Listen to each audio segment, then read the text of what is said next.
Welcome to our channel. నేను మీ లక్ష్మణ్. ప్రస్తుతం మనతో పాటు ఉన్నారు ప్రముఖ రియల్ ఎస్టేట్ ఎక్స్పర్ట్ కృష్ణకుమార్ గారు. మేడం నమస్తే.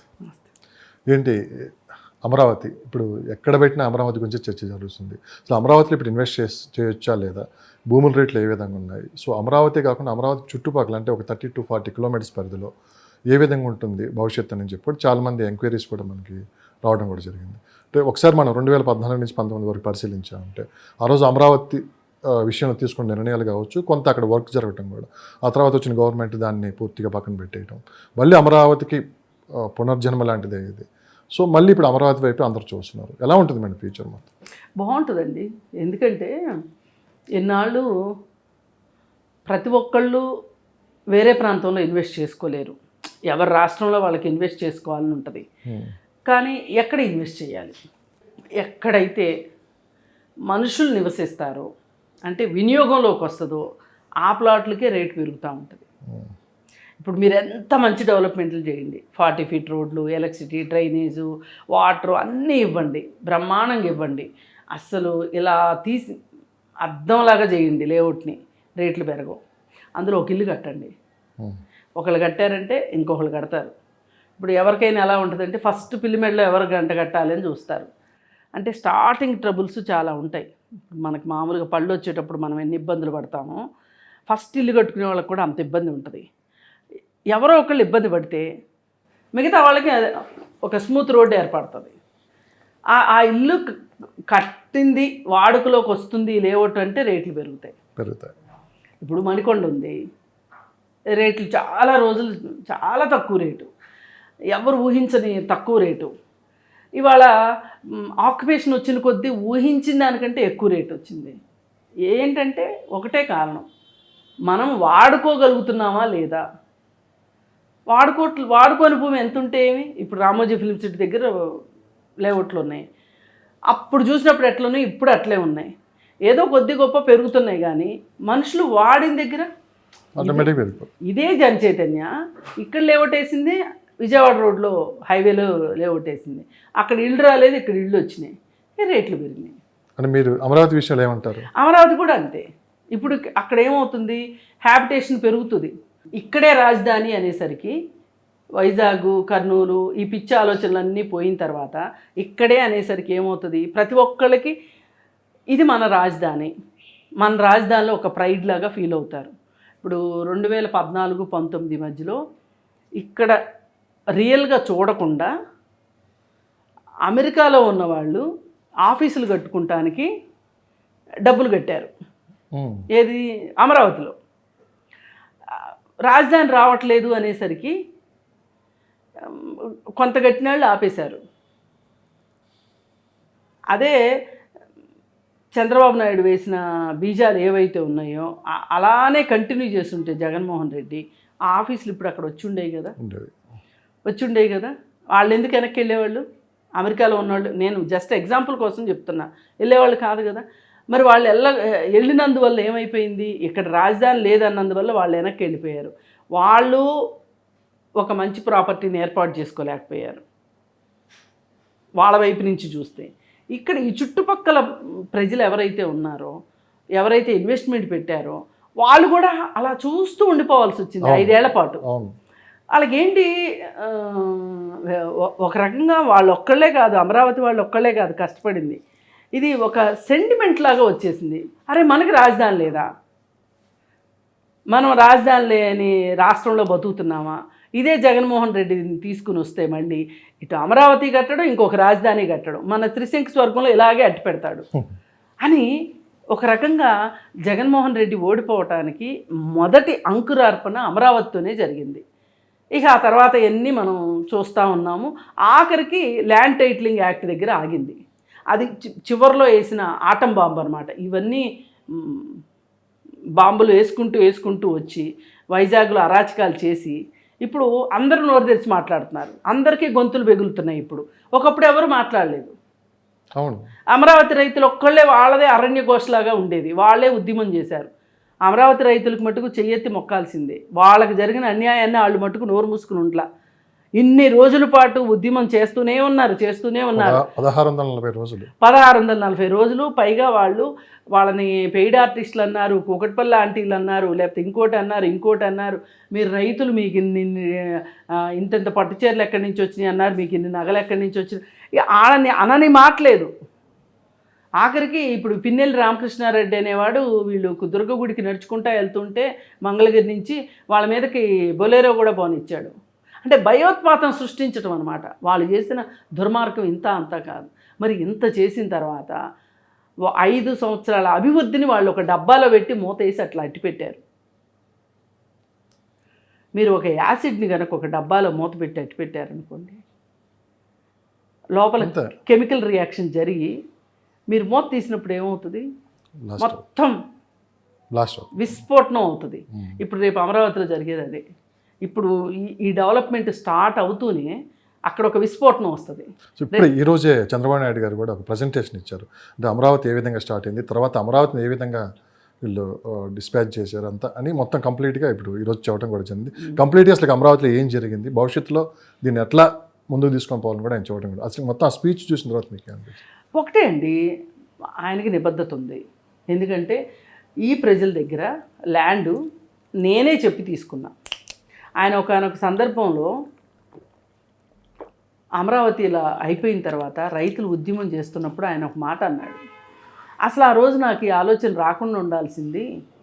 ఇంతమంది రైతుల దగ్గర నుంచి నేను అడిగానని నా మీద నమ్మకంతో ఇచ్చారు, ఇలా వాళ్ళ ఆశల మీద నీళ్లు పోసినట్టు అయింది.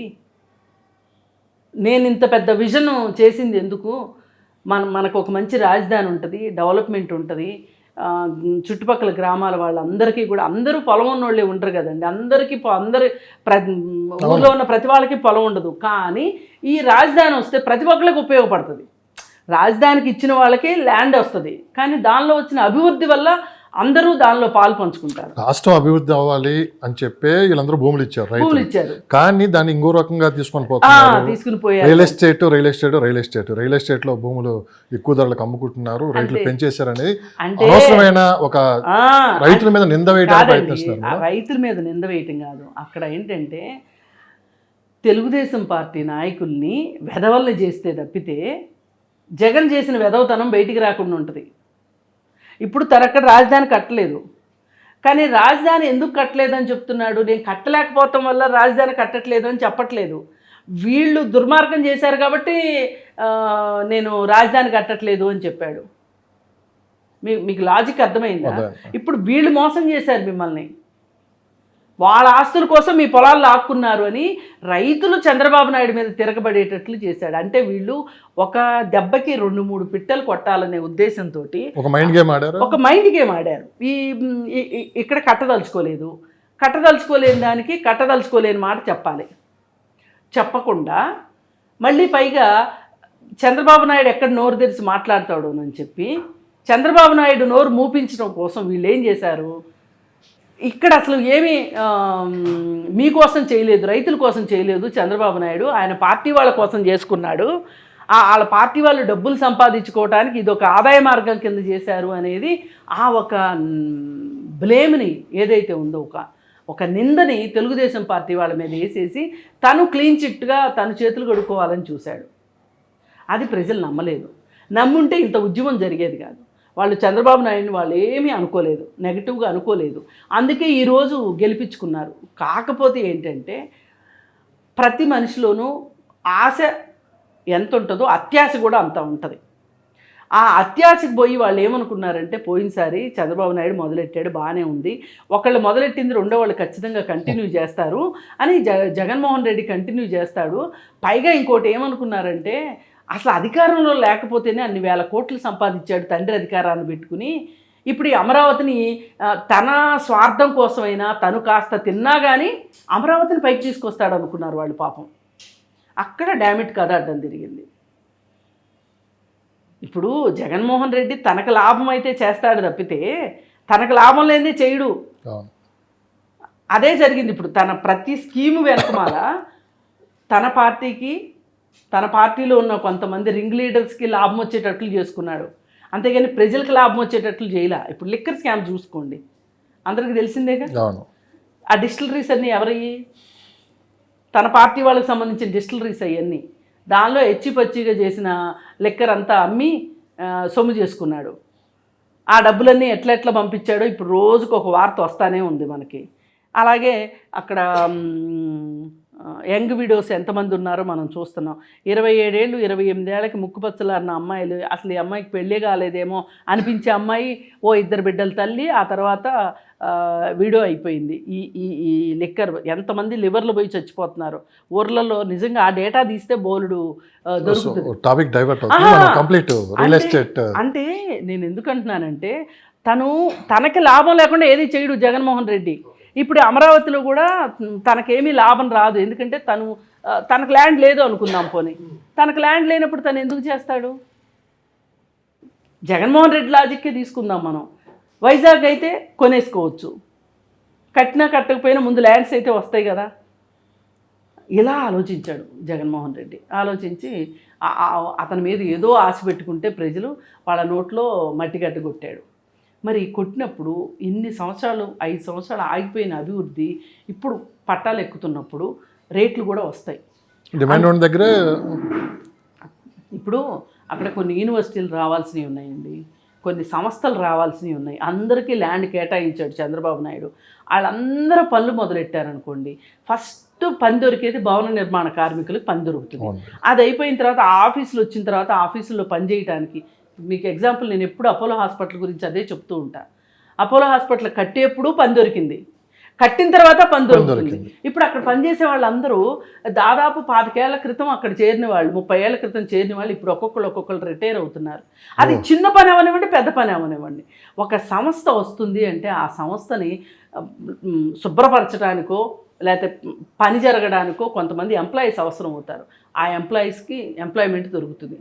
ఇప్పుడు మొన్న మద్రాసు యూనివర్సిటీకి సంబంధించిన వాళ్ళు ఒకళ్ళు వచ్చారు. అంతకుముందే ఎప్పుడో అయిపోయినాయి సైన్లు, అవన్నీ అయిపోయినాయి. కడదాము అనుకునే లోపు గవర్నమెంట్ మారింది.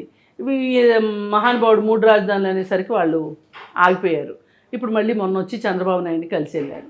ఇట్లా ఒక్కొక్కటి వస్తే దానివల్ల ఏమవుతుంది అంటే, భూమి వినియోగంలోకి వచ్చింది అంటే చేతులు మారుతుంది. చేతులు మారింది, ట్రాన్సాక్షన్స్ జరుగుతున్నాయి అంటే రేట్లు పెరుగుతాయి. నా స్ట్రైట్ ప్రశ్న ఒకటి, అమరావతిలో ఇప్పుడు ఎందుకు ఇన్వెస్ట్ చేయాలంటే మీరు ఏం చెప్తారు? ఎందుకు ఇన్వెస్ట్ చేయాలి అంటే, ఇప్పుడు ఎంతో కొంత అందుబాటు ధరలో దొరుకుతుంది, కొనుక్కోండి. ఇప్పుడు కొంచెం వెయిట్ చేయండి, రేట్ వస్తుంది.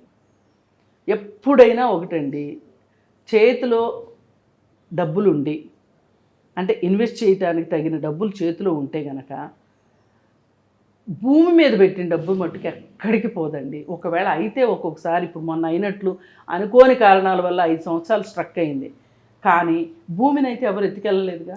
భూమి అక్కడే ఉంది. పెట్టిన కొంతమంది వెయిట్ చేసిన వాళ్ళ పరిస్థితి ఇంకా చాలా బాగుంది, భయపడ్డ వాళ్ళ పరిస్థితి కొంత. ఇప్పుడు 34,000 ఎకరాలు, అది 34,000 ఎకరాలు అక్కడే ఉందిగా. ఇప్పుడు ఇతనేమి ఎవరో హనుమంతుడు ఏదో పర్వతాన్ని లేపు తీసుకెళ్ళినట్టు ఎవరో తీసుకెళ్ళలేరుగా భూమిని. భూమి అక్కడే ఉంది కదా. మరి అక్కడే ఉన్న భూమి ఎక్కడికి పోతుంది? కాకపోతే కాస్త ఆలస్యం అవుతుంది. అదే ఈ పాటికి ఇందాక నేను అన్నట్లు వినియోగంలోకి వచ్చిన కొద్దీ ట్రాన్సాక్షన్స్ అవుతాయి, ట్రాన్సాక్షన్స్ అయిన కొద్దీ రేట్లు పెరిగేవి. అది జరగల, ఇప్పుడు జరుగుతుంది. కాబట్టి ఇప్పుడు ఎవరైనా సరే డబ్బులు ఉన్నవాళ్ళు ఇన్వెస్ట్ చేసుకోండి, 4 సంవత్సరాలు వెయిట్ చేయండి. ఇప్పుడు మనం బ్యాంకులో పెట్టామనుకోండి, డబ్బు ఉంది మన దగ్గర, బ్యాంకులో పెట్టామనుకోండి, ఇంట్రెస్ట్ ఎంత ఇస్తారు? 7.5%. మ్యాక్సిమం సీనియర్ సిటిజన్స్ 8.1%, 8.2% ఇంట్రెస్టే కదా వస్తుంది. మీరు ఒక ల్యాండ్ కొని పెట్టుకోండి, బ్యాంకులో డబ్బులు పెట్టామనుకోండి, మీరు నిశ్చింతగా కూర్చోండి. 5 సంవత్సరాల తర్వాత ఏమవుతుంది? ఖచ్చితంగా 24% ఇంట్రెస్ట్ గ్యారంటీగా వస్తుంది, లేదు 36% వస్తుంది. అంతకంటే తక్కువైతే అవ్వదుగా, రేట్ అయితే తగ్గదుగా. ఇప్పుడు మీరు బ్యాంకులో పెట్టారనుకోండి, వడ్డీకి ఇన్కమ్ ట్యాక్స్ వేస్తాడా? ఇప్పుడు జిఎస్టీలు వచ్చినాయా కొత్తగా, ఇవన్నీ పోతే మీకు ఏం మిగులుతుంది? ఏమీ మిగలదు. అందుకని మీరు దయచేసి ల్యాండ్ మీద పెట్టుకోండి, ఎక్కడికి పోదు. ఇవాళ పాత రోజుల్లాగా కబ్జాలు అవుతాయి అట్లాంటి భయం కూడా ఏమీ లేదు. ఇవాళ ఫోటో సిస్టమ్ వచ్చేసింది, ఆధార్ లింక్ అయిపోయింది ప్రతి ప్రాపర్టీకి. ఏమన్నా పక్క వాళ్ళు మరీ బలవంతులైతే 4 గజాలు ఇటు 4 గజాలు అటు జరుగుతారు తప్పితే మీ భూమికి అయితే ఏమీ ఇబ్బంది ఉండదు. మీకున్న సమాచారం ప్రకారం అంటే మీది కూడా అదే ప్రాంతం, ఆ దగ్గరలోనే ఉంటుంది. ప్రజెంట్ ఎలా నడుస్తుంది, ఏంటి మార్కెట్, ఏ విధంగా ఉంది, ఇన్వెస్టర్స్ అసలు ఎలాంటి ఆలోచనతో అక్కడికి వస్తున్నారు, రేట్లు ఏ విధంగా నడుస్తున్నాయి? ఇన్వెస్టర్స్ కొనేవాడు ఎప్పుడు కూడా ₹1 తక్కువ కావాలనుకుంటాడండి, అమ్మేవాడు ఎప్పుడు ₹1 ఎక్కువ రావాలనుకుంటాడు. అందుకని దీని మధ్యలో ఎప్పుడు కూడా మనం ఒక నిర్ణయం తీసుకున్నాము అంటే రేట్ ఎక్కువ తక్కువ కొనేసేస్తాం.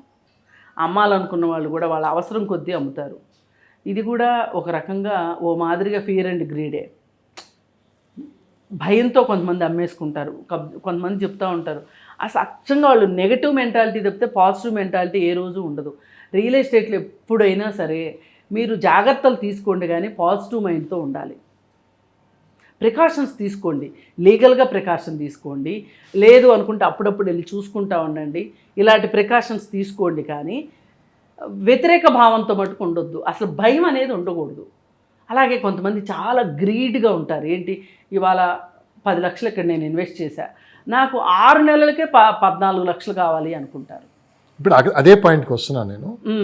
అంటే రైట్ టైం ఇప్పుడు బయ్యర్కే సెల్లర్కే? ఇది బయ్యరే అండి, సెల్లర్ కాదు. లాంగ్ టైం ఇన్వెస్ట్మెంట్ చేసే వాళ్ళకి ఎలాంటి ఇది? అసలు ఇది బ్రహ్మాండమైన మార్కెట్ అండి. ఇవాళ దొరుకుతున్న రేట్లకి కొనుక్కోవడం కరెక్ట్, కొని పెట్టేసుకోవాలి. 5 సంవత్సరాలు ఆలోచించకూడదు. మీరు ఒక ఫిక్స్డ్ డిపాజిట్ చేసామనుకోండి, ఇప్పుడు పాత రోజుల్లో ఫిక్స్డ్ డిపాజిట్లు చేసుకునేవాళ్ళు, అలా ఫిక్స్డ్ డిపాజిట్ అనుకోండి, కొనుక్కోండి. ల్యాండ్ ఎక్కడికి పోదు, మీకు వెళ్ళిన ప్రతిసారి ఒక తేడా కనిపిస్తుంది అక్కడ. ఇప్పుడు గచ్చిబౌలి ప్రాంతం ఉందండి, ఇప్పుడంటే పెద్దగా మొత్తం అంతా ప్యాక్ అయిపోయింది, కానీ ఒక్క వారం రోజులు కనుక వేరే ఊరు వెళ్ళి వచ్చామనుకోండి, ఏదన్నా ఒక ఇబ్బంది వచ్చి ఒక వారం 10 రోజులు వెళ్ళలేదనుకోండి ఆ ఏరియాకి, చాలా కొత్తగా అనిపించేది. ఏదో ఒకటి కొత్తది మొదలైపోతూ ఉన్నట్లు ఉండేది. లేదు అంటే అప్పటి వరకు ఒక అంతస్తున్నది ఇంకో 2 అంతస్తులు, ఏదో ఒకటి ఒక మార్పు కనిపించేది. ఇప్పుడు అమరావతిలో కూడా అదే పరిస్థితి. మోస్ట్ హ్యాపెనింగ్ ప్లేస్ అనమాట అది. అక్కడ ఏదో ఒక డెవలప్మెంట్ జరుగుతూనే ఉంటుంది నిరంతరం. ఆ స్కోప్ ఉంది, దానికి ఆ అవసరం ఉంది. ఆ విజన్లో నా నాయకుడు ఉన్నాడు కాబట్టి ఇవాళ మనం నమ్మాల్సింది ఏంటంటే, భూమిని ఎంత నమ్ముతున్నామో చంద్రబాబు నాయుడు కూడా అంత నమ్మొచ్చు. అంటే పన్ను మొదలెడితే చేస్తాడు అనేది. చాలా విషయాలు చాలా సుదీర్ఘంగా మీరు మాట్లాడతారు. నాట్ ఓన్లీ రియల్ ఎస్టేట్, అటు రాజకీయం కావచ్చు, సామాజికంగా అన్ని విషయాలు మాట్లాడతారు. మీరు హైదరాబాద్ ఏ విధంగా డెవలప్ అయింది 20 సంవత్సరాల్లో, మీరు 30 సంవత్సరాలు రియల్ ఎస్టేట్లో మీరు ఎక్స్పీరియన్స్ ఉంది మీకు. అంటే సిటీ ఎలా ఎక్స్పాండ్ అయింది, అంటే మీరు అన్నట్టు మణికొండ కూడా ఒకప్పుడు ఎవరు వెళ్ళి కొంటారని చెప్పి దగ్గర నుంచి కూడా మీరు చూశారు. అలాంటిది రేపు అమరావతిలో ఎటు సైడు ఇన్వెస్ట్ చేస్తే మనకి మంచి ఫ్యూచర్ ఉంటుంది. ఒకటి సిటీకి, అంటే అందరూ అమరావతిలో అయితే ఇన్వెస్ట్ చేయలేరు. అమరావతి దాటి అంటే కొన్ని ఏరియాలు తీసుకున్నాను, నర్సరావుపేట, అటు చిలకలూరుపేట, పల్నాడు డిస్టిక్కు, లేదంటే బాపట్ల, గన్నవరం, విజయవాడ హైవే, ఇవి దాదాపు ఒక 40 కిలోమీటర్ల పరిధిలోనే ఉంటాయి ఇదంతా. సో ఈ చుట్టుపక్కల ఇన్వెస్ట్ చేస్తే ఎలా ఉంటుంది? ఎందుకంటే ఈ ప్రశ్న అడిగింది, అదే అవుటర్ రింగ్ రోడ్ హైదరాబాద్ వేసినప్పుడు ఎవరు పెద్దగా దీని గురించి పట్టించుకోలేదు. కానీ రేపు అమరావతి కూడా అవుటర్ రింగ్ రోడ్ దగ్గర వస్తే ఈ ప్రాంతాలు మొత్తం విపరీతమైన డిమాండ్ ఉంటుంది అంటారు. ఎలా ఉంటుంది మేడం ఈ చుట్టుపక్కల? అది ఇన్నర్ రింగ్ రోడ్ ఉంది కదా అక్కడ. ఆ ఇన్నర్ రింగ్ రోడ్ ఏంటి అంటే, ఇప్పుడు హైదరాబాద్ నుంచి ఒక వెహికల్ వెళ్తుందండి. మామూలుగా వైజాగ్ వెళ్ళాలన్నా, మెడ్రాస్ వెళ్ళాలన్నా బెజవాడ వెళ్ళి బెజవాడలో నుంచే వెళ్ళాలి. కానీ ఇప్పుడు ఏమవుతుంది అంటే, ఇబ్రహీంపట్నం దాటిన తర్వాత గొల్లపూడికి వెళ్ళడానికంటే బిఫోరు ఒక ఇన్నర్ రింగ్ రోడ్డు వేశారు. ఆ రోడ్లో వైజాగ్ వెళ్ళాలనుకున్న వాళ్ళు లెఫ్ట్ తీసుకుంటారు, మన సేమ్ అవుటర్ రింగ్ రోడ్ లాగానే Hyderabad outer ring road right తీసుకుంటారు. అదే మెడ్రాసు రాజధానికి వెళ్ళాలి, నర్సరావుపేట వెళ్ళాలి, గుంటూరు వెళ్ళాలి అనుకున్న వాళ్ళు రైట్ తీసుకుంటారు. రైట్ తీసుకుని ఇప్పుడు కృష్ణానదిలో వేయాల్సిన బ్రిడ్జ్ మాత్రమే ఆగింది, మిగతా అంతా రెడీ అయిపోయింది. దీనివల్ల లాభం ఏంటి అంటే, అసలు వైజాగ్ వెళ్ళాల్సిన వాళ్ళు సిటీతో అవసరం లేకపోతే బయటే వెళ్ళిపోతారు. దానివల్ల వాళ్ళకి టైం కలిసి వస్తుంది. ఇన్ ద సిటీలో ట్రాఫిక్ జామ్ తగ్గుతుంది, ఆ రోడ్ల మీద ఒత్తిడి తగ్గుతుంది. దీనివల్ల ఆ సిటీలో ఉండే ప్రజలు కాస్త ప్రశాంతంగా ఉంటారు. ఇలాంటి అభివృద్ధి వస్తుంది. ఈ అభివృద్ధి వల్ల ఇప్పుడు అమరావతిలోకి వెళ్ళిన తర్వాత ఆ అమరావతి రోడ్లో నుంచి మెడ్రాస్ వెళ్ళేవాళ్ళు మెడ్రాస్ ఎటు వెళ్ళాల్సిన వాళ్ళు అటు వెళ్ళిపోతారు. ఇప్పుడు ఎప్పుడైనా సరే ఒక ఊరు డెవలప్ అవ్వాలన్నా, ఒక ప్రాంతం డెవలప్ అవ్వాలన్నా ఇన్ఫ్రాస్ట్రక్చరే మెయిన్. రోడ్లు, కనెక్టివిటీ, ఇన్నర్ రింగ్ రోడ్డా, అవుటర్ రింగ్ రోడ్డా, త్రిబులారా ఏదనేది మీరు కాదు. ఏదైనా సరే మనకు కావాల్సింది ఏంటి అంటే రోడ్లు ఉండాలి, ఇన్ఫ్రాస్ట్రక్చరు. మనం కాలు తీసి బయట పెట్టాము అంటే బయటికి వెళ్ళిపోయేటట్లు ఉండాలి, ఏది ఇబ్బంది లేకోకుండా. మరి అలాంటి అవకాశం రేపొద్దున అక్కడ అంత డెవలప్మెంట్ జరుగుతూ ఉంటే అక్కడికి వచ్చే ఉద్యోగస్తులు కావచ్చు, అక్కడ వచ్చే వ్యాపారస్తులు కావచ్చు, వాళ్ళకి ఎంత ఇన్కమ్ జనరేట్ అవుతుంది. నేను ఒకసారి అమరావతికి వెళ్ళినప్పుడు, ఈ అమరావతి ఆగిపోయిన తర్వాత, రాజధాని ఆగిపోయిన తర్వాత నేను వెళ్ళాను చూద్దామని. అక్కడ టీ స్టాల్స్, ఇవేవో డ్రింక్స్ ఇవి అమ్మే బండ్లు అవి ఉంటాయి కదా. వాళ్ళని అడిగాను నేను, మీరు ఎప్పటి నుంచి ఉన్నారు ఇక్కడ అంటే, అమరావతి పనులు మొదలైనప్పటి నుంచి ఉన్నాము. మరి అప్పుడు ఎలా ఉంది ఇప్పుడు ఎలా ఉంది అంటే షాకింగ్ అనమాట. నా బండి లాంటి బండి 100 బండ్లు ఉండేవి. మీరు ఎప్పుడు ఇది నేను 4 సంవత్సరాల క్రితం, 3 సంవత్సరాల క్రితం ఆయన రాజధాని ఆపేస్తున్నాను అని చెప్పినప్పుడు మనం ఇక్కడ ఉంటున్నాం, అక్కడ విషయాలు మాట్లాడాలి అంటే తెలుసుకోకుండా మాట్లాడకూడదు. అందుకని చెప్పి నేను డైరెక్ట్గా వెళ్ళాను. ఏదో విజయవాడ వేరే పని ఉన్నప్పుడు వెళ్ళి అసలు హైకోర్టు ముందు ఫొటోస్ కూడా దిగాను అనమాట నేను. అంటే మన రాష్ట్రంలో ఒక హైకోర్టు, రాష్ట్రం విడిపోయిన తర్వాత హైకోర్టు, సెక్రటేరియట్ ఇవన్నీ నేను చూసి ఆ రోడ్లు, ఆ వేసిన పెద్ద పెద్ద కనెక్టివిటీ రోడ్లు చూసి, ఆ డ్రైనేజ్ సిస్టము. ఇప్పుడు ఒక రకంగానండి ఫైనాన్షియల్ డిస్ట్రిక్ట్ ఉన్నంత ప్లానింగ్ తోటి మాదాపూర్ ఉండదు. ఎందుకంటే మాదాపూర్ ఆల్రెడీ ఎంతో కొంత సాఫ్ట్వేర్ కోసం డెవలప్ అయింది కాదు మాదాపూర్ మామూలుగా డెవలప్ అయింది, దానిలోకి సాఫ్ట్వేర్ వచ్చి చేరింది. కానీ ఇప్పుడు ఫైనాన్షియల్ డిస్ట్రిక్టు ముందే ప్లాన్ చేసుకుని, ముందే రోడ్లేసి, ముందే డ్రైనేజ్ సిస్టమ్ అవన్నీ చేసి డెవలప్మెంట్ వచ్చింది. ఇప్పుడు మీకు అక్కడ ఉన్నదానికి మాదాపూర్లో ఉన్నదానికి డిఫరెన్స్ ఉంటుంది. మళ్ళీ ఇప్పుడు ఫైనాన్షియల్ డిస్ట్రిక్ట్ కంటే కూడా మీరు ఇంకా అవతల కోకాపేట దగ్గర వచ్చిన డెవలప్మెంట్ ఉంది. నియోపోలిస్ ఫైనాన్షియల్ డిస్ట్రిక్ట్ కన్నా నియోపోలిస్ ఇంకా ఎక్కువ మంచి డెవలప్మెంట్ కనిపిస్తుంది.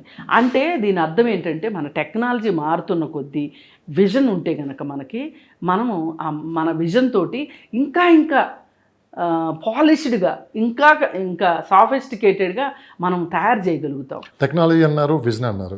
టెక్నాలజీ విషయం కావచ్చు, విజన్ విషయంలో కావచ్చు, చంద్రబాబు నాయుడుకి మనం పెద్దగా దీని గురించి చర్చించుకోవాల్సిన పని లేదు. ఎందుకంటే ఆ రోజు హైటెక్ సిటీ ఏ విధంగా తీసుకొని వచ్చి అక్కడ డెవలప్ అయింది, ఆ తర్వాత ఆ ప్రాంతం మొత్తం ఎలా డెవలప్ అయింది తీసుకుంది. రేపు అమరావతి విషయం కూడా ఒక మాస్టర్ ప్లాన్ ఆయన దగ్గర ఉంది. సో అదే మాస్టర్ ప్లాన్ కొనసాగిస్తున్నారు.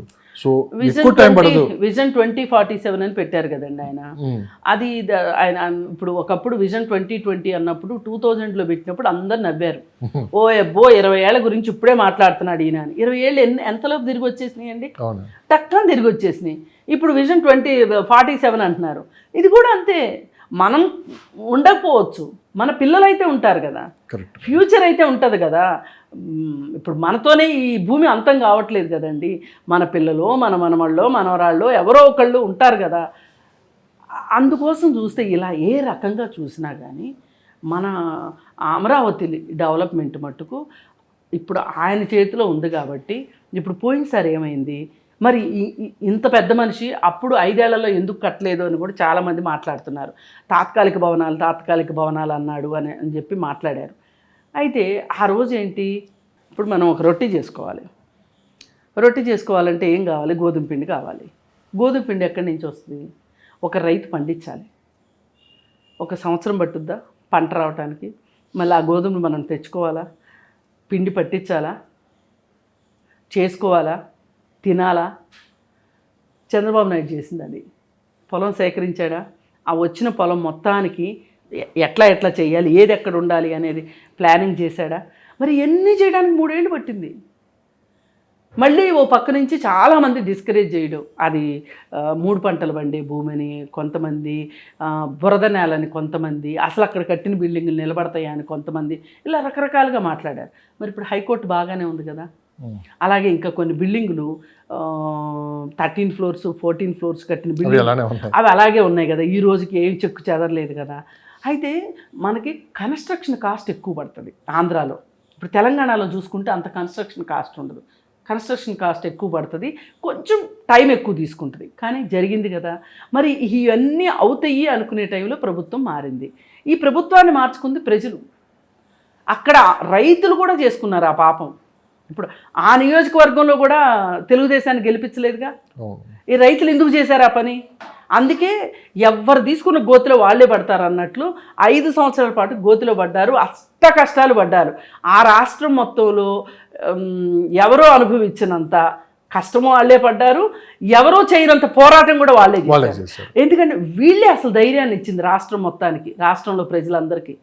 ఆ ధైర్యంతో ప్రభుత్వం మార్చుకోగలిగారు వాళ్ళు. ఎస్పెషల్లీ మహిళలను అసలు అక్కడ అంతకు ముందంతా వీళ్ళకి ఏం తెలుసు అనుకునే మహిళలంతా కూడా నోరులు తెలిసి ఒక్కొక్కళ్ళు మాట్లాడుతూ ఉంటే, కొంతమంది అయితే అండి కొత్తగా వచ్చిన ఎమ్మెల్యే కూడా అట్లా మాట్లాడలేదు. నేను దగ్గర నుంచి చూశారు. అది ఎక్కడి నుంచి వచ్చింది? వాళ్ళ ఆవేశం నుంచి వచ్చింది, వాళ్ళ మనసులో నుంచి వచ్చినాయి ఆ మాటలు, వాళ్ళ కష్టంలో నుంచి వచ్చినాయి. మరి ప్రతిరోజు ఆఫీస్కి వెళ్ళినట్లు వాళ్ళు ఇళ్లలో పనులు చేసుకోవడం, గబగబా వచ్చి ఆ టెంట్లో కూర్చోవడం, మళ్ళీ సాయంకాలం ఇంటికి వెళ్ళటం, పనులు చూసుకోవడం, మళ్ళీ పొద్దున్నే వచ్చి ఒక రోజు 2 రోజులు కాదు. మరి అసలు వాళ్ళు న్యాయస్థానం నుంచి దేవస్థానం అని నడిచిన ముందు చూశారు కదా. అది మామూలు విషయం కాదు. ఎప్పుడు విన్నాం మనం ఇట్లాంటివన్నీ? దండి మార్చు, మన స్వాతంత్ర పోరాట కాలంలో విన్నాం ఇవన్నీ, ఇట్లాంటివన్నీ. మనకు స్వాతంత్రం వచ్చాక ఎప్పుడు ఇట్లాంటి పోరాటాలు జరగలే ఏ విషయానికి కూడా. వీళ్ళు మార్గదర్శకంగా నిలబడ్డారు. మరి వాళ్ళ కష్టానికి కానీ దేనికన్నా కానీ ఇవాళ అమరావతిలో వచ్చే ప్లాన్డ్ డెవలప్మెంట్, నేను అది మళ్ళీ నొక్కి చెప్తున్నా, ప్లాన్డ్ డెవలప్మెంట్కి అన్ప్లాన్డ్ డెవలప్మెంట్కి 40% రేట్ డిఫరెన్స్ ఉంటుంది. ఇప్పుడు ఒక పంచాయతీ లేఅవుట్కి, ఒక హెచ్ఎండిఏ లేఅవుట్కి, హుడా లేఅవుట్కి ఎంత తేడా ఉంటుందో అలా తేడా ఉంటుంది. ఇప్పుడు అక్కడ జరగబోయేది అదే. మంచి డెవలప్మెంట్ వస్తుంది. ఎవరైనా సరే డబ్బులున్న వాళ్ళు ఇన్వెస్ట్మెంట్ లాగా చూసి కొనుక్కోండి. అక్కడ కొనుక్కుంటే, కాకపోతే కొంచెం వెయిట్ చేయాలి. వెయిట్ చేస్తే కనుక బాగుంటుంది. అలాగే ఇప్పుడు మీరు చుట్టుపక్కల ప్రాంతాల గురించి అడిగారు, మీరు ఎక్కడన్నా కొనుక్కోండి. అమరావతిలో రేట్లు ఏంటంటే కొంచెం ఎక్కువ రేట్లు ఉన్నాయని చెప్పి కొంతమంది అంటున్నమాట. బట్ నేను అనేది ఏంటంటే ఒకవేళ నిజంగా రేట్లు ఎక్కువగానే ఉంటాయి, చుట్టుపక్కల కొంచెం తక్కువలో వస్తాయి.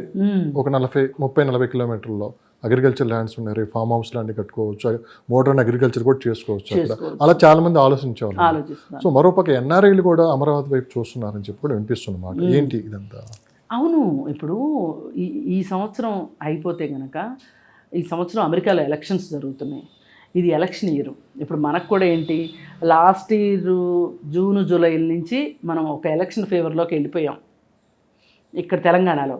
అది అయిపోయింది అమ్మాయ అనుకునేలోపు ఇప్పుడు ఆంధ్రాలో ఎలక్షన్స్, ఆంధ్రాలో కూడా ఎలక్షన్స్ అయిపోయినాయి. ఈ 2 అయిపోయిన తర్వాత, అంటే పార్లమెంట్ ఎలక్షన్స్ ఇవన్నీ అయిపోయిన తర్వాత ఇప్పుడు అమెరికా ఎలక్షన్స్. ఈ 2024 ఎండింగ్కి అక్కడ కూడా అయిపోతుంది. 2025 నుంచి మార్కెట్ అక్కడ కూడా బాగా వాళ్ళకి డబ్బులు ఫ్లో పెరుగుతుంది. ఇదివరకు ఏంటి అంటే అమరావతి ఇలా జరిగేసరికి ఒకప్పుడు హైదరాబాద్ ఇంత డెవలప్ అవ్వడానికి కూడా ఎన్ఆర్ఐ మనీనే. ఇప్పుడు ఇదే మనీని సొంత రాష్ట్రం అనే ఉద్దేశంతో అమరావతిలో పెట్టడానికి సిద్ధంగా ఉన్నారు చాలామంది. నేను ఒక ఆఫీస్ ఎగ్జాంపుల్ చెప్పా కదా మీకు, అట్లా చాలా నేను చెప్పింది నాకు తెలిసింది ఒక ఆఫీసే, తెలియని ఆఫీసులు చాలా ఉండుంటాయి. అలా పెడతారు ఈసారి. కాకపోతే ఈసారి ఏం చేస్తారు అంటే ఇంకా ఎంతవరకు డెవలప్మెంట్ అవుతుంది చూసి పెడతారు.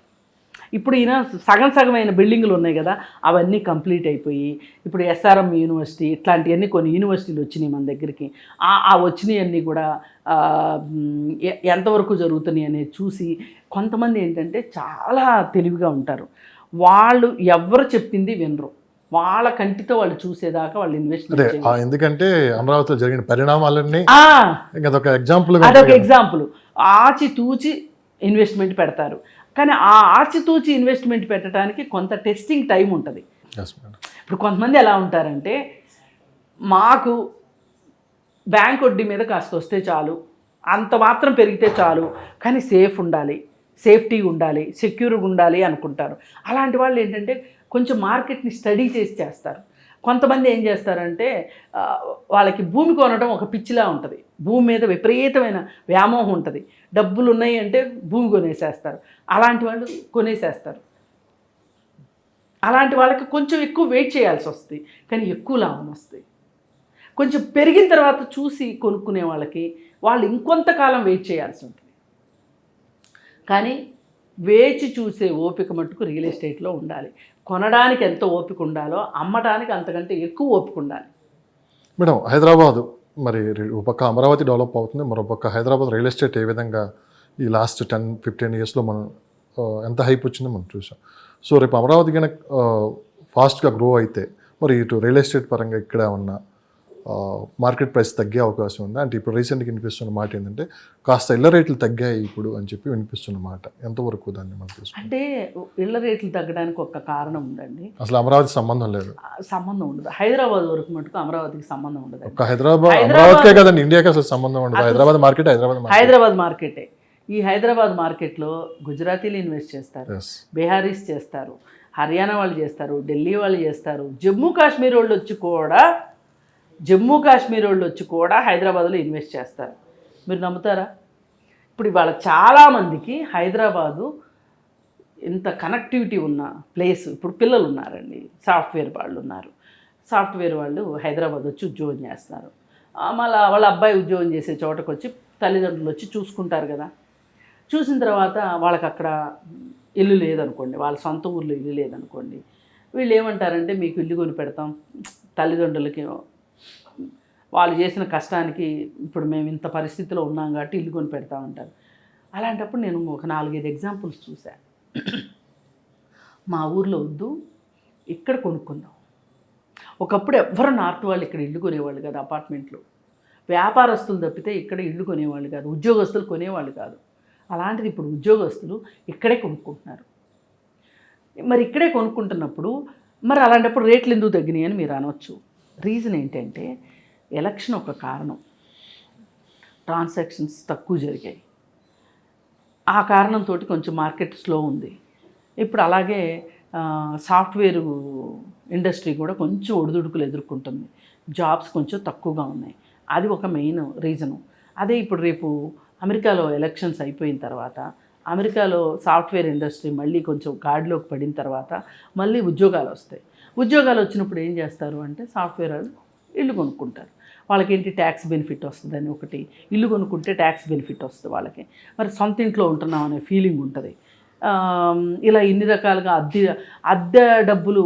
ఇప్పుడు మాలాంటి వాళ్ళని అడ్వైజ్ అడిగితే కూడా మేము ఏం చెప్తామంటే మీరు ముందు అపార్ట్మెంట్ కొనుక్కోండి, ఎందుకంటే మీ రెంట్ డబ్బులకి ఇంకొంచెం డబ్బులు వేసుకుంటే మీరు ఇన్స్టాల్మెంట్ కట్టేసుకుంటారు. మీకేమవుతుంది, ఈ ఇల్లు కొనటం వల్ల ఇన్కమ్ ట్యాక్స్ కట్ అవ్వదు, అంటే ఈ వడ్డీకి సరిపోతుంది ఇన్కమ్ ట్యాక్స్. ఇట్లా ఇల్లు కొనుక్కోమని చెప్తాం. ఇట్లా సాఫ్ట్వేర్ వాళ్ళు ఇల్లు ఎక్కువ కొనుక్కుంటున్నారు. అందుకే హైదరాబాద్ మార్కెట్ ఒకసారి ఒక ఇల్లు కొనుక్కున్న తర్వాత ఇవాళ ఫామ్ హౌస్లు కూడా కావాలనుకుంటున్నారు. అందుకే ఫామ్ హౌస్ మార్కెట్ కూడా బాగుంది హైదరాబాద్లో. కాకపోతే ఏంటంటే ఈ ఎలక్షన్స్ వల్ల ఈ రేపు December 24 వరకు ఇలాగే ఉంటుందండి. సో ఫైనల్గా మేడం, తాటికొండ, అటు గుంటూరు, మంగళగిరి, విజయవాడ మొత్తం ఇది ఒక పెద్ద సిటీగా డెవలప్ అవబోతుంది.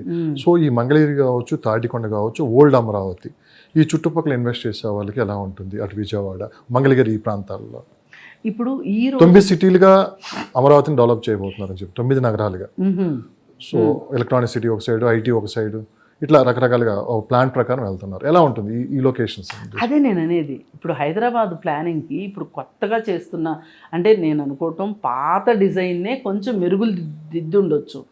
చాలా ప్లాన్డ్గానే చేశారు పోయినసారి. ఇప్పుడు మనం అమరావతి బుక్ని చూస్తే గనక, ప్లానింగ్ బుక్ని చూస్తే గనక చాలా ప్లాన్డ్ డెవలప్మెంట్ ఉంది. ఇప్పుడు అది ఈయన ఇంప్లిమెంట్ చేస్తానంటున్నారు. 2.5 సంవత్సరాల్లో నేను ఒక రూపు తీసుకొస్తాను అంటున్నారు. అంటే మొత్తం కంప్లీట్ అయితే చేయరు, ఒక రూపు తీసుకొస్తారు. ఇప్పుడు వీళ్ళు అనుకున్నంత అమరావతి కట్టాలి అంటే అట్లీస్ట్ 15 ఏళ్ళు పడుతుంది మొత్తం కంప్లీట్ అవ్వటానికి. అయితే ఈ లోపు ఏంటి అంటే అక్కడ ఒక రకంగా ఒక స్థిరమైన అభివృద్ధిని చూస్తాం మనం. ఇప్పుడు స్థిరమైన అభివృద్ధిని చూసినప్పుడు రేట్లు ఆటోమేటిక్గా వస్తాయి. అమరావతిలో అయినా కొనుక్కోవచ్చు, అలాగే ఇప్పుడు ఆ చుట్టుపక్కల విలేజెస్ ఉన్నాయి. ఎవరైనా ఇప్పుడు అమరావతిలో భూమి ఉన్న వాళ్ళు ఎవరికైనా వేరే వాళ్ళకి ఎకరాల చొప్పున అమ్మారే అనుకుందాం. కొంతమంది అలా అమ్మిన వాళ్ళు కూడా ఉన్నారు కదా. ఈ రైతులకు డబ్బులు వచ్చినప్పుడు వీళ్ళందరూ ఏం చేశారు, ఇంకొంచెం దూరాలకు వెళ్ళి కొంటారు. పొలం కొనుక్కున్నారు. ఇప్పుడు ఏమవుతుంది, ఇక్కడ డెవలప్మెంట్ వచ్చిన తర్వాత ఆటోమేటిక్గా ఆ పొలాల రేట్లు పెరుగుతాయి. అంటే వాళ్ళకి డబ్బులు వచ్చినట్టేగా. ఇక్కడ భూమి అమ్ముకున్నారు, ఇక్కడ కొంత భూమి అట్టి పెట్టుకున్నారు, కొంత అమ్ముకున్నారు, ఇంకొక చోట తీసుకెళ్ళి కొనుక్కున్నారు. ఇలా వ్యవసాయదారుడు ఎప్పుడు కూడా వ్యవసాయమే చెయ్యాలి అనుకున్న వాళ్ళు వ్యవసాయం భూమి కొనుక్కుంటారు. లేదు అనుకుంటే వ్యవసాయ భూమి అమ్మినప్పుడు వచ్చిన డబ్బులు వ్యాపారంలో పెట్టుకోవాలి అనుకుంటే వ్యాపారంలోకి వెళ్తారు. రకరకాలు. ఫైనల్గా అమరావతి గురించి మీరు ఏం చెప్పదలుచుకున్నారు? డబ్బు ఉంటే ఆలోచించకుండా ఇన్వెస్ట్ చేయండి.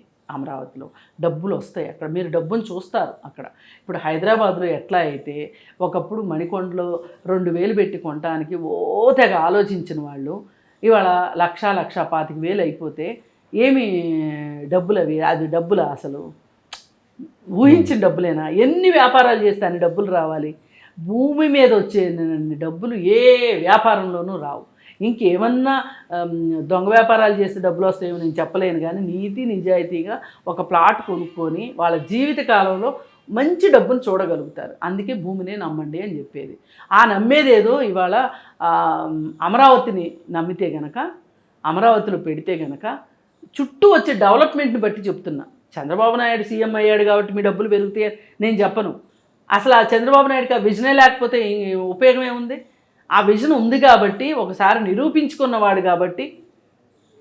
ఇప్పుడు 10th క్లాస్లో ఫస్ట్ క్లాస్ రాని వాడికి ఎంసెట్లో సీట్ వస్తుందంటే నమ్ముతామండి? పేపర్ కొనుక్కుంటే తప్పితే. ఇప్పుడు మొన్న నీట్ ఎగ్జామ్లో అదే కదా చూసాము. 720 మార్కులు నీట్లో వచ్చినాయి నీట్ ఎంట్రన్స్లో. వాడు ఫిజిక్స్లో 1 మార్క్ వచ్చింది. వాళ్ళ నాన్న 50 లక్షల డబ్బులు ఉన్నాయి కాబట్టి పేపర్ కొన్నాడు. అలాగే 10th క్లాస్లో మంచి మార్కులు వచ్చి ఇంటర్మీడియట్లో మంచి మార్కులు వచ్చిన వాడికి ఎంసెట్లో సీట్ వస్తుంది. అలాగే చంద్రబాబు నాయుడు ఇక్కడ కట్టి చూపించాడు కాబట్టి అక్కడ కూడా కట్టగలడు అని మనకి నమ్మకం. చూద్దాం రాబోయే కాలంలో ఏం జరుగుతుంది. Thank you madam. Thank you.